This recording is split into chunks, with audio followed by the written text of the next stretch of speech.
That real close this time to make everyone a little bit more nervous than they should be, and here we are. Okay, here we are indeed, as in the bottom left-hand side of Jagannatha, we have the red Zerg player. For Dragon Phoenix Gaming, it's Rogue. Yes. And in the top right, spawning as the Blue Pros player playing for Team Ting. It's going to be Neeb. Yeah, I like that when the game started, I wasn't even sure if you were here, and I wasn't sure if you just forgot to unmute. And you already started announcing me, and I just looked dumb on your stream because I'm obviously muted since we don't really have the technology here to do that any other way. So I was actually panicking a little bit when the game started, and I haven't heard from you. But thankfully, your timing was immaculate, and you came just in time for this series. So we're not going to miss anything. As I said before, I really do believe that Neeb has a chance if Rogue plays the way he did against Stats. Now, sometimes Rogue just plays late game against foreigners, and then he realizes maybe this is not the play, and then he turns it around and just goes for very offensive strategies. I recall him playing against Showtime and losing the first series they played in, I'm not sure, maybe it was a TSL or something like that, and then winning the rematch very quickly with all ins. However, he just lost against Parting with something like a Ling Flat drone pull, so yeah. We'll see where his mind is at. Yeah, we'll definitely have to see. As the reason why both of us were so much looking forward to this match is because Neeb likes to play late game, and we just saw 2 games between Rogue and Stats, which were also late game. So 1-1 is 2. We're going to see some nice late game PvZ, and we get to see Neeb late game, which is probably one of the best late games in the world. And I'm not over exaggerating there. I understand that for some people it might be difficult to imagine because, well, Neeb doesn't win PvZ all the time, but that's just because his early and mid doesn't actually seem to be as strong as his late, but his late is extremely solid, extremely patient. He knows how to move around the map. He knows how to control these late game armies very well, and he seems to be in good shape as he took out Cure just now 2-0, and sure, he's 1-2, but he still has a chance in this group, Lambo.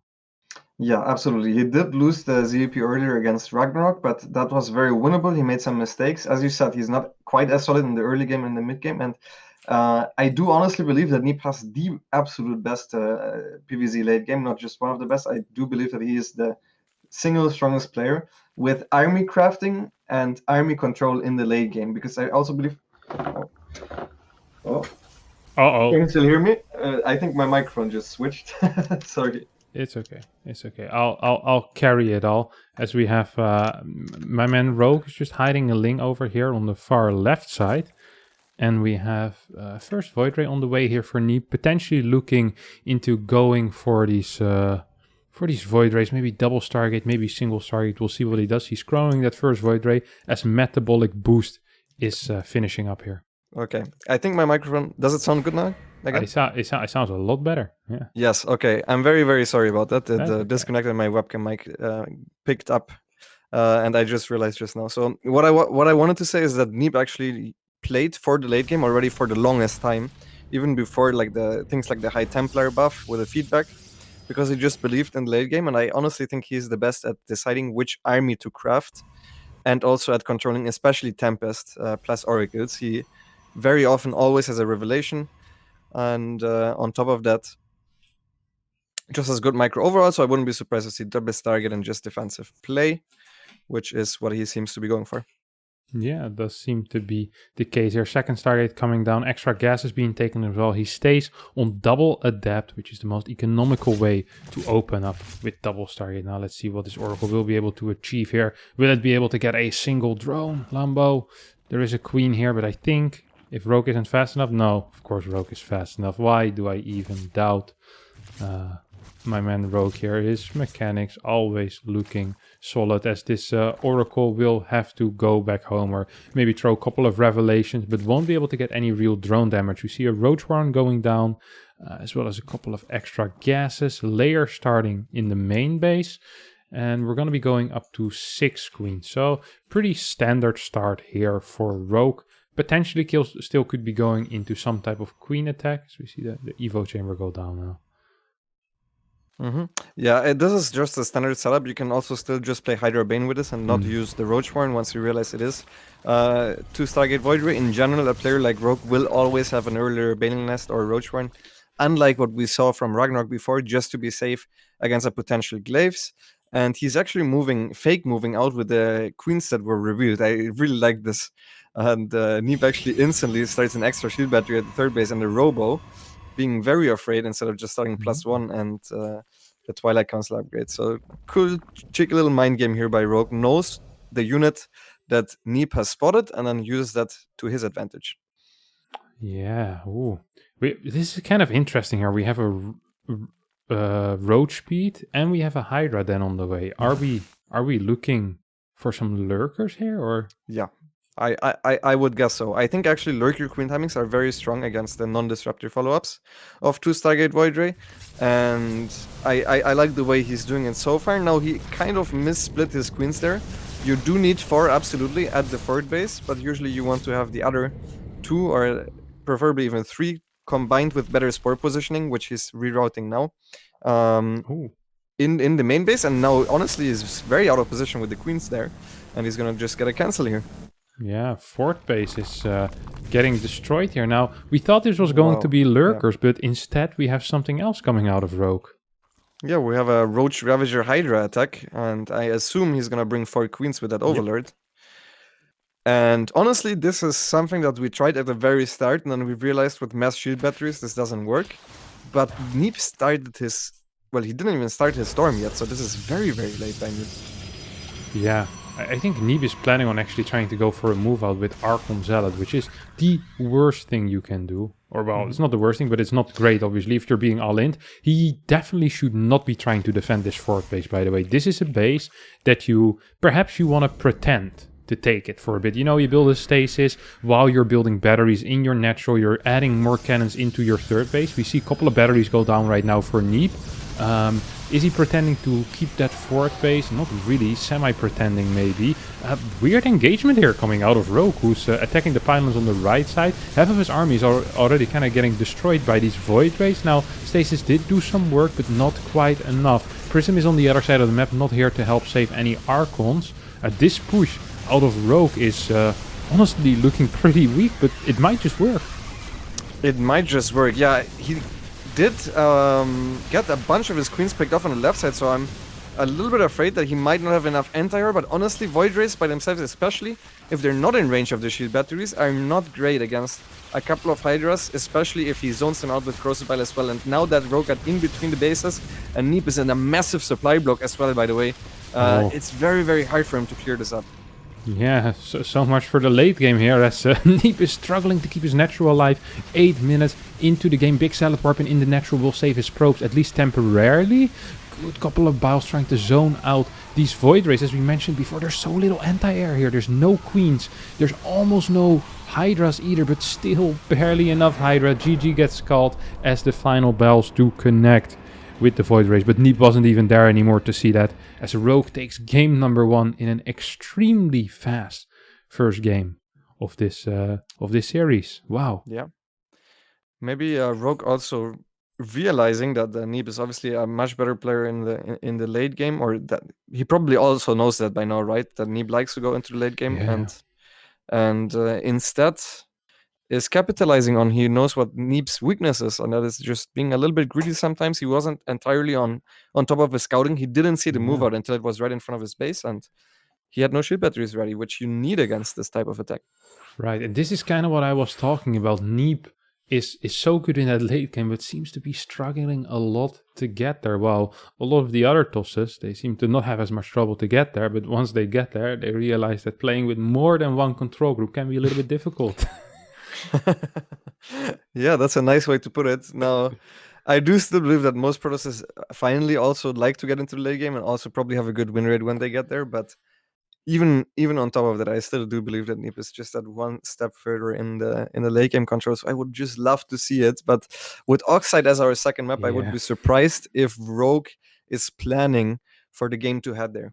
Yeah, I'd be extremely surprised as well. Oxide is not quite the map where we see late game on. Oxide is the map that is known for the rocks that tend to get taken out by the Zerg as they push into either the natural, the third, or the fourth, whether that's with Hydra Bane or even something like Queen Roach. I guess you take a more straight up approach, and you can also go over there on that low ground area. Difficult map to defend your fourth. On as a toss at times against these earlier pushes, because the fourth is a little bit far away from the third base. If you're fighting against later Hydra Bane, then sometimes it feels like it's easier to defend on more open maps, like I guess Jagannatha, Pillars of Gold, and Lightshade. But you can still struggle on the map, that's for sure, on this map, because of those rocks here between the natural, the third, and the fourth. It's a tricky area to defend for TOS. Yeah, absolutely. But let's get back to introducing the players in the bottom left. Representing Ting, it's the American Hope, Neeb. Yes, the American hero Neeb, who had a fantastic 2017, of course, where he won, I want to say, 3 major WCS events. And then kind of bombed out of BlizzCon, if I recall correctly. Was it the year where he had the max out fight against Rogue? I think so, but I think that was the year where we expected a lot from Neeb in that BlizzCon, right? In 2016, he won Kespa Cup as well, so he already had like some good performances under his belt, but so some big wins. But yeah, it's ever since then, I don't think he's won any of the more international tournaments. He's won some of the WCS Americas or the DreamHack Masters in America, but he's been struggling to keep up with the top of Europe. Yeah, absolutely. And once again, he is going for the block. Opting for the block is one of the more standard ways to open. So it's just like you sacrifice a bunch of minerals yourself as Protoss to do so, and then the Zerg obviously loses a bunch of minerals himself. Rogue actually always just follows that drone around super far, which I don't like. But maybe he just can't be bothered to deal with this. And this is not something that he's doing because of ping. I paid attention to this closely. He also did this against Stats on the Korea server. So, yeah, maybe he just, I don't know. Doesn't care about money. About it? Yeah. No, he doesn't care about money. He knows that happiness comes from something else, Lambo. He knows that money isn't everything. Money is just the tool, never the goal. Don't forget that. As Rogue, yeah, it's going to cost him like a solid 25 minerals. They're just chasing that probe around. And the thing is that the probe can still block the minerals as well, like every 5-6 seconds. If it like you can tank a hit and you can regain some shield. So like you can still delay the minerals a little bit. It's not like that's completely impossible. Whenever you see that as a toss, you're just really, really happy. Because the Zerg is just throwing away free minerals. Yeah. And he is again going for that Stargate, doesn't even fake any Warp Gate research, going probably double Adept and Void Ray again. So super, super standard by Neeb, is not trying to throw any curveballs at Rogue, who I assume will once again go for something more aggressive, but I expect something later on. So something like the 66 drone Ravager Hydra Queen attack. However, that one is a little bit stronger on Jagannatha than it is on Oxide, because on Oxide you can actually force field the ramps both into the natural and into the third base if he tries to do the same. Yeah. What is the opposite of a curveball? I never actually watched baseball, but he's going to throw a curveball. What's a normal ball? Is it just a regular ball? I have never watched baseball in my life, but I did play Mario Superstar Baseball on the GameCube, but I don't remember what it is. Maybe just straight ball, but I'm not entirely sure. Hard ball or straight ball? Fastball. Sure. I think a fastball. Yeah, could be fastball. That might be a Pokemon ball, though, that you get at Kurt in the second town in Silver.